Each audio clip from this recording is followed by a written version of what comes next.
The Hungarian Hermit by W. Burtis, the third work of short fiction in the series Wyoming Tough, Chapter 1. Blaine B. Nichols, Little Jim Stead, and Barta Bart Pataki gathered at the Bend. The Bend is not far from town. Above and below the Bend, the creek's fast currents and foaming rapids are filled with large rocks and small boulders. They jut above its surface like knuckles of a clenched fist. The Bend is horseshoe-shaped. The Bend is where the creek makes a lazy turn. The fast currents and foaming rapids now flow gently. In the center of the Bend is a boulder the size of a small hut. Below this boulder live many, rainbow, brown, and brook trout. The Bighorn Mountains. Spring runoff of packed snow and ice has begun. The fish are sluggish and not biting. Beside the log where Blaine sits is a case of Yellow Jackets, a nickname for cans of Coors beer. Jim places a dozen Yellow Jackets into a gunny sack, a large burlap bag which he lowers into the creek. Where's the church key? What church key? Think fast. Blaine tossed the combination beer can bottle opener to Jim. This end is used to open beer cans, and this end is used to uncap beer bottles. That obvious. Why church key? There are some folks that drink a lot of alcohol all the time. They can't stop drinking. They're alcoholics. My uncle said that if an alcoholic has to go without or stops drinking all of a sudden, he will have fits and DTs. That's when he sees things and hears things that aren't there, and his hands shake uncontrollably. Some of them will seek help. They'll join AA, Alcoholics Anonymous. It is called a church key because the folks in AA meet in churches. As long as you only drink beer, you'll be okay. It's the hard stuff. Whiskey, vodka, and the like, that gets you into trouble. Bart, tell him about the secret police and Dr. K-Pox. Uncle Tibor, tell me. He swear it true. I believe him. The secret police, AVH, have master of physical and psychological torture.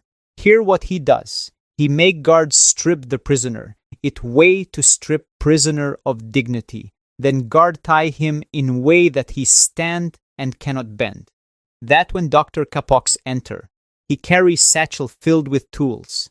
He slowly and deliberately arrange tools on table. He makes sure prisoner he see everything. I tell Blaine how Dr. K-Pox inserts a glass tube into the prisoner's penis. Uncle Tibor said K-Pox has a special made vice. He put the victim penis and herrick, testicles, into vice, then he tighten. They tell K-Pox anythings and everything. K-Pox smart. He know what is true and what is lie. K-Pox cut off prisoner tongue anyway. He use tongs with razor sharp end.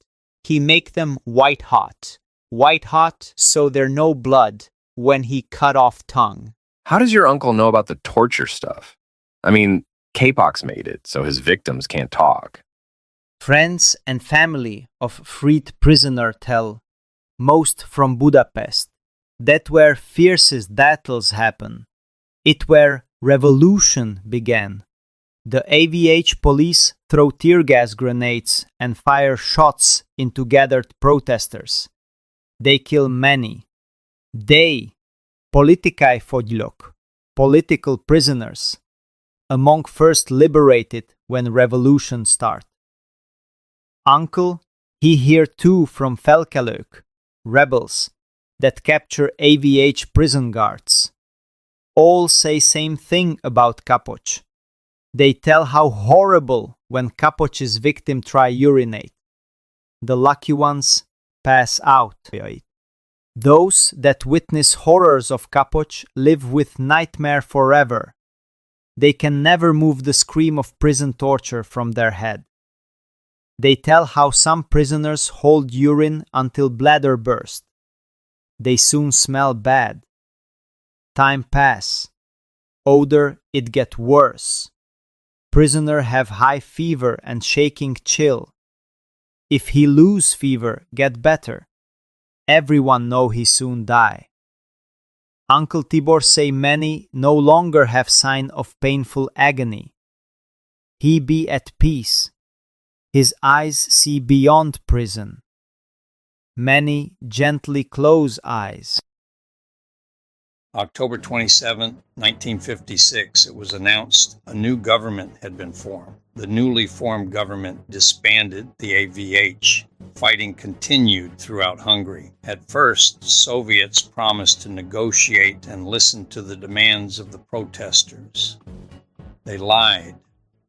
From the beginning, the Soviet plan was to invade when given the go-ahead. They sent enough tanks and troops to easily overpower any resistance. On November 10th, the Soviets declared victory. They announced to the world the Hungarian uprising had been suppressed. They reorganized the military and ordered them to rid society of undesirables. In other words, purge, get rid of any real or perceived political enemies. Voice of America's radio estimated the revolution resulted in more than 200,000 Hungarian refugees, most of whom fled to Austria. I hate Soviets. They promise they withdraw army.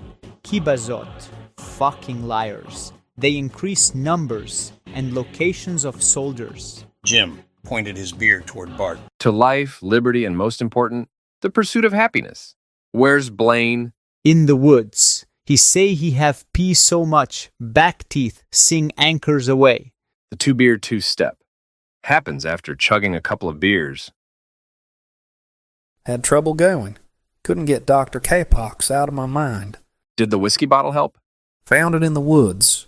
Blaine placed a piece of firewood on the ground, then stepped off about 50 yards in the direction of the creek. After filling the whiskey bottle half full of creek water, he placed it on the 50-yard mark. Fellers, meet Dr. K-Pox, alias Jim Beam. Blaine pulled a standard issue .45 caliber pistol from the waistband of his jeans. You ever fire one of these? No, but I use Jim Beam and make one hell of Molotov cocktail. Why is it called Molotov cocktail? Because of Soviet Foreign Minister Vyacheslav Molotov. He insists their planes they drop food to starving Finns. The foreign minister, son of a bitch, Soviet liar. The truth, they drop incendiary bombs. Finnish resistance name Soviet bombs, Molotov bread baskets. The Finnish resistance create own incendiaries. They put gasoline or alcohol in glass bottle with cloth wick. They throw bottle with lighted wick at Soviet tank. Glass break and gas explode. They effective against Soviet tank. The Finns say it's Molotov cocktail, our side dish for Molotov bread basket. Bart, before you take a shot at Dr. K-Pox, there are a couple of things you should know. Don't worry about the pistol's sight. Point the barrel, as though it's your index finger, at the target. Something else. It has a lot of kick. Recoil. It has to do with physics and Newton's third law of motion. When the pistol's fired, the bullet's explosion causes a tremendous amount of force and forward motion. The same thing has to happen in reverse. Use a firm grip and spread your legs a little bit, with slightly bent knees. Those things help. You shouldn't feel the kick as much, and you'll have a better chance of hitting the target. Its clip is full. So, one of us gets 3 shots, the others get 2. I nominate Bart to take 3 shots. I second the motion. Call the question. Reckon that's it. 2 yes and 1 abstain. Democracy in action. I have to caucus. Cock. No, just release the safety and pull the trigger. None of the shots were close. Dr. K-Pox, alias Jim Beam, remained standing until Blaine grasped him by the neck and, shaking his finger and cussing, carried him to the creek where he held him underwater until no bubbles surfaced. I drowned the evil son of a bitch, and I collected the reward. Here's your share. Chapter 2. 1 year ago to the day, Blaine B.B. Nichols, Little Jim Stead, and Barda Bart Pataki gathered at the Bend. There have been many changes. The horseshoe shape of the creek has not changed. A boulder the size of a small hut continues to occupy its center. The Bighorn Mountains, spring runoff of ice and packed snow has begun. The dirt road leading to the Bend and beyond is now gravel. The right side of the creek's horseshoe has been cleared. The lodgepole pines and quaking aspen have been replaced by picnic tables, cement and rock fire pits, trash barrels, and an outside toilet. The center of the horseshoe where Dr. K-Pox, alias Jim Beam, stood is a picnic table, a few yards from which is a trail leading to an outhouse beside which is a trash barrel. There's a new fire pit. The concrete chink used to hold its rocks in place has several web-like cracks. The left side of the creek's horseshoe is a cookie cutter of the right. Throughout, there are signs with bright red block letters reminding visitors to police the area and extinguish all campfires. A year ago, the Bend was natural. It was pure. Cigarette butts, like swarms of decomposing insects, are scattered throughout.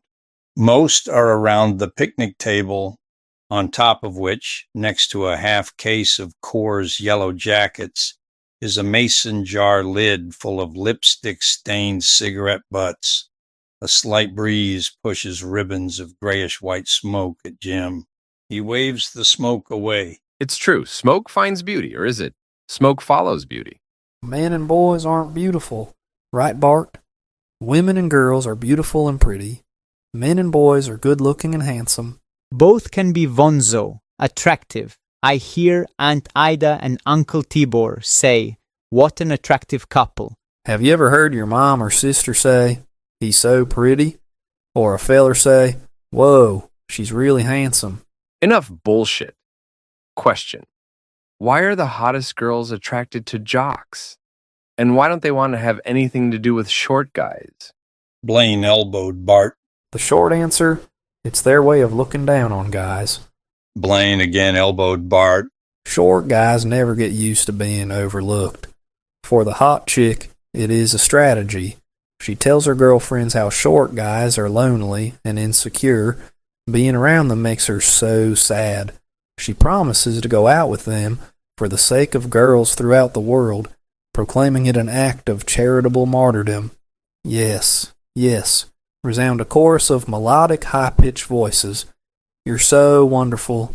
Girl, this is why you should be class president, not knuckle-dragging Simeon Neanderthal Bobby Larkin.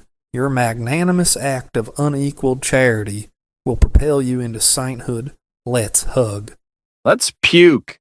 You think April will go out with me if I put elevators in my boots and a rolled-up sock in my jeans? She'll wonder how you grew so tall, literally overnight, and where is that god-awful odor of dirty feet coming from? She will proclaim, "Sainthood be damned. To hell with charity." I'd roll up a fresh, clean sock. Bart, partner, why you so quiet? It more fun. Listen. Yeah, well, listen to this. Dee Dee Baker told me Mamie Diddle has a crush on you. Bast, Meg. Mamie is a plow horse. Her hair has white stripe like skunk. Blaine, tell me, the day of the doe and night of the Grange dance, why all the tissue, or was it toilet paper in the back seat? Was it from Judy's bra? My allergies were bothering me. Snow will do that, especially during blizzard season. Good thing Larkin wasn't around. Judy's perfume would have thrown him into status asthmaticus. Wasn't he gladiator? Aha, the mystery solved. Blaine's a backseat glad. He ate her. Ha ha, you assholes. Would make a colicky horse shit. Get this. Crazy-ass Larkin is going to give me $5 if I go with him to interview the King sisters. Gonna do it? Hell yes, I can use the money. Besides, he has an in with Toothless Johnny McIntosh. Toothless Johnny's from a time when a lot of ranch hands never learned to read and write. They'd pass the time catching up on gossip and by spinning yarns. Toothless Johnny knows more about the Hungarian hermit than anyone. Larkin, he'll get Toothless Johnny talking about the hermit.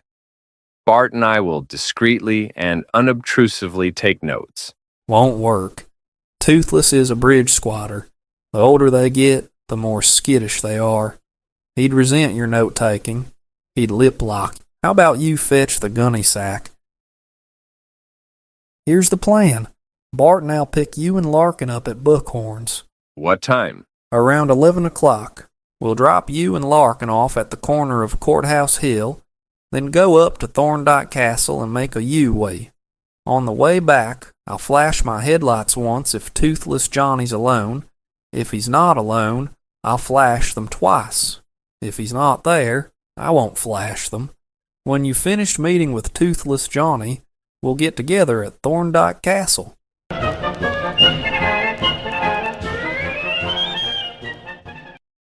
Chapter 3. When Blaine was within 100 yards of Courthouse Hill and the rock wall on which Jim and Larkin were sitting, he flashed the car's headlights one time. Toothless Johnny's straw hat with turned-up sides and downward-pointing brim obscured much of his wrinkled, leathery face. When he saw Larkin, he smiled broadly, stretching the wrinkles around his lips and mouth. Howdy, Mr. McIntosh. Gentleman and scholar, I'd like you to meet my sidekick, Little Jim Stead. Toothless Johnny's hand was smooth, no calluses, his enlarged, scarred knuckles, reminders of an ugly past. Pleased to make... Toothless Johnny laughed. He laughed and laughed. He bent forward and clutched his stomach. The wrinkles of his face filled with streams of tears. He took a deep breath and wiped his eyes. I apologize. He again started to laugh, a couple of deep breaths then. Pleased to make your acquaintance. I was sitting right here when Big Betty chased you up one side Main and down the other. She was swinging her newspaper bag faster than a roper going for a calf. Newspaper was a-flying. Never seed the likes of the way she screamed, hollered, and cussed. Folks scattered. Everyone except maybe Father Powell had a good laugh. Jim's face reddened. Larkin nudged him. Johnny, want to make a few bucks? I bet Jim here you could eat this apple without carving it up. Even if I lose, I'll give you $2. Jim, what do you say? Up it to 5? You got one ain't quite so round and smaller? Jim studied Johnny. Johnny studied the apple. Sure. That's the only one I've got. Reckon the 3 of us could go up to Holly's and get a different one. Larkin and Jim each laid $5 silver on the bench. Toothless Johnny scooped them up and stacked them into 2 neat piles of 5 each. I'll make do with this one. How long I got before I have to have it et? 5 minutes. I ain't a-gonna do the core. Don't have to. We'll call it eaten if you can see the core when the apple is turned full circle. Jim, you agree to these rules? Yep. Johnny, you agree to the rules? Yep, reckon I do. Johnny laid his pocket watch between the stacked silver dollars. Johnny's gumming an apple was one of Larkin's best cons. Here's how it worked. While Johnny and Larkin did a back and forth about the apple and the rules of the bet, Johnny presses his thumb into the apple's skin with enough force to soften the flesh beneath. Johnny took a long draw from his roll your own cigarette, which he flipped into the creek. His mouth opened wide. He positioned the apple at the ready. Wait. Larkin had Johnny's pocket watch. Go! Johnny's mouth, moving like a hooked fish out of water, broke through the skin of the apple. He turned his head to the side and spit the first bite into the creek below. Done. It's all it. Stop the clock. Johnny held the apple by its stem and twirled it 360 degrees. He spit the first bite into the creek. He didn't eat it. He took a bite out of it. Didn't notice. I was giving my attention to the watch. Larkin sat down next to the stacked silver dollars. He appeared deep in thought. The way I see it, here's the choices. 1. Ignore the first bite. 2. Go to Holly's and get another apple, or... Larkin turned his attention to the watch, then simulated taking a bite from an imaginary apple and spitting it into the creek. 3. Penalize Johnny 5 seconds. Hell, forget the first bite. Jim smiled and shook Johnny's hand. Larkin here tells me you know more about the Hungarian hermit than anyone. I heard a passel of tales about him, most from another, Hungarian Vade Galusha. Reckon Vade was before your time? During hunting season, Vade and we'd hire on as skinners for mountain meat processing and storage. They didn't make us, but said we ought to wear gloves while skinning. I did. Vade didn't. We got paid by the kind and number of animals we skinned out in a day. Vade said, "Gloves, awkward bastards, good-for-nothing sons of bitches." He'd throw 'em down. I kept mine on from the time I started in the morning till I was done work. Even wore 'em when saltin' and rollin' hides. Vade cut hisself. Damn near took off the tip of his thumb. Not long after that, he stopped showing up for work. A few months later, the Tribune carried his death notice. Tularemia's what done him in. Sorry about getting off track. From inside his shirt, Johnny pulled a pint bottle that had been wrapped with a blue and white bandana. He took several long swallows from it. Vade told me about a feller up in Montana who owned a circus and was a hunting talent. You ever seen the Hungarian? He's a brute of a man, a giant. Jim tried unsuccessfully to avoid Johnny's cigarette smoke and whiskey breath. Why you so fidgety? I'm always this way. The Montanan, he went all over Europe. He found the Hungarian in Romania bear wrestling. He brought him and the bear, Izzy, to Billings, Montana. This was quite some time after Cody's operation folded. Let me backtrack. Buffalo Bill Cody and the Montanan had cooked up an idea for a new act.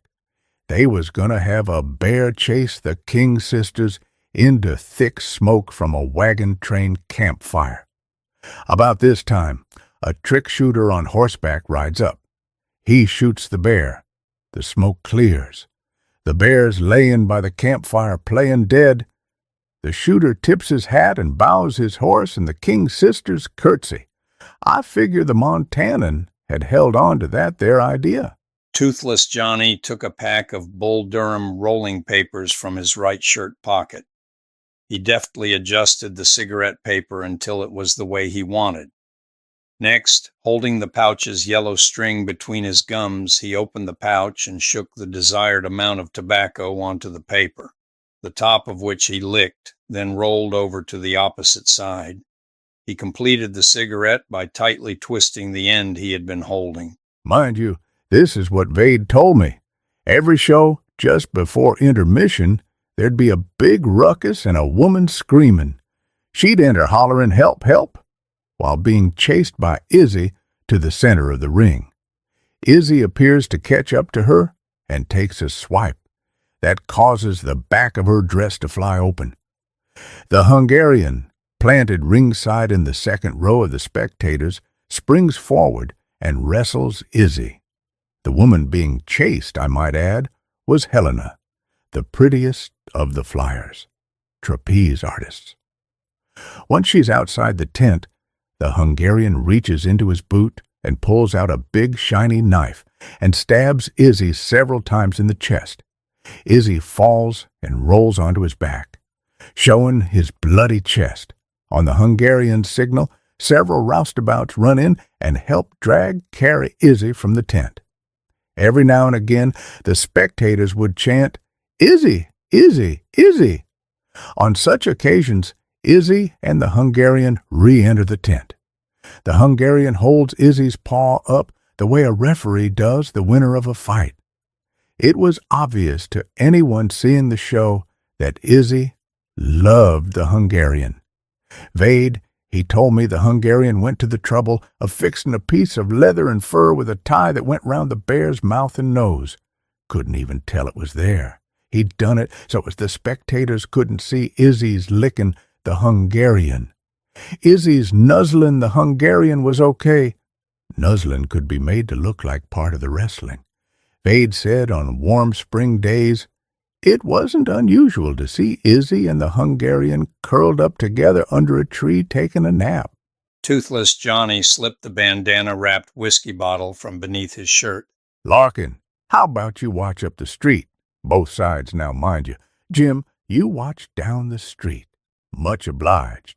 He took a long draw from the cigarette, quickly followed by several swallows from the whiskey bottle. He exhaled whiskey-laden smoke toward Jim. The Montanan had a string of misfortunes. Vade, he told me the Hungarian tried to let the Montanan know about help that was stealing from the circus. They'd shortchange customers, double sell tickets, water down drinks, make 3/4 bag or box of popcorn look full, mix lard with butter instead of using only butter. Then, one Saturday night, the bookkeeper, he emptied the safe and gathered from hidden places money he'd embezzled. Before dawn, he and the sideshow's dwarf, a truly beautiful little thing with long blonde hair, hit the trail. At the time they run off, she was wed to the show's knife thrower. Forgive me, I gotta go next door. Well, what do you think? Don't know. Where did I leave off? Bookkeeper and dwarf hitting the trail. It was a good day or so before the Montanan had an inkling of what was going on, 'cause it was the end of the run in Sheridan. The next stop was Buffalo, about 40 miles down the road. Those acts and performers that had finished up liked to get an early start to the next stop. So, close to half the circus was in Buffalo, while the rest were still in Sheridan. About this time, a late spring blizzard hit. Vade said the Montanan went looking for the bookkeeper, so as they could go over receipts from Sheridan. He couldn't find him. Instead, he found an empty safe. The Montanan, he panicked. When he realized he wasn't going to be able to make payroll, he stole one of the trick riders' horses. They found the horse in downtown Sheridan, hitched to a fence post in the alley behind the Trail's End bar. Vade couldn't recollect when this all happened. Anything else? No, reckon that's about it. Wait, one of the hands from down around Powder River heard that when Izzy was hibernating, you know, didn't you? The Hungarian built a special rock hut for Izzy to hibernate in. It's right next to the potato cellar. Back in 1949, we was hit with a nasty blizzard and rough winter. The ranch hand from Powder River maintained that to keep from starving to death, the Hungarian killed and butchered Izzy. That same cowhand swore he saw Izzy's hide on the Hungarian's door. Damn, gotta piss again. Sit tight. I'll be thinking on if I heard any other tales about the Hungarian. Now, what do you think? Don't know. Haven't heard much of anything that would cause the Hungarian to become a hermit. Boys, that's almost, but not quite, the best feeling that comes from down there. Toothless Johnny nodded toward his privates. I did recall one other. Came from Buckskin O'Marge, Doc Spence's nurse. Supposedly, the Hungarian fell in love with the pretty trapeze gal that Izzy chased. Whoever told me said Izzy was jealous and trapeze gal she feared for her life. She went looking for the Montanan, intending to tell him she was done with the god-awful Hungarian and his nasty bear. That there's the last. I'm as sure as He laughed. a bear shits in the woods. Jim flipped a 50-cent piece toward Johnny. He missed catching the $50. It clanged against a metal post next to the bench, then rolled into the creek below. Jim laughed. I'll watch your stuff if you want to wade in and get it. Be careful, the rocks are slippery and the current's fast. If you come across any newspapers on the way, give them to Big Betty or use them to wipe your ass with. If you don't want to go for the $50, you'll just have to grin and bear it. Little shave-tail son of a bitch. Blaine and Bart are waiting. You coming? Go ahead, I'm gonna sit a spell with Johnny.